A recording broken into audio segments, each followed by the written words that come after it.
Hey everybody, this is a quick video in case you have a Sequentix Cirklon Sequencer and you need to do a hard reset to the factory default settings on it. Now there's kind of two reasons you might want to do this. The first one is troubleshooting. If you're having issues with the device not responding or lagging or not working right, or just not following the configurations you put into it, or any kind of bugging or glitching like that can very often be fixed with a hard reset to the factory default settings. Now you will need to set it up again because all of the data will be wiped and it will be like you just took it out of the box, which is the second reason you might want to do this. If you're selling it or buying a used one, or just for whatever reason you want to just kind of get a clean wipe of the whole thing, delete everything off of it and get a fresh start, we can go ahead and do this and restore the factory default settings. All you need to do is first of all turn the device off, and with the device off you're going to come and find the song key over here,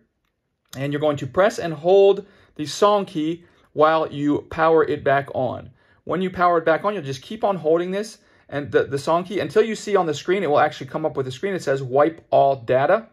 And once you see that wipe all data, then you can let go of the song key, and then you'll need to simultaneously hit the 6 and the 8 keys, and that will confirm the wiping of all of the data and restoring it to default factory settings.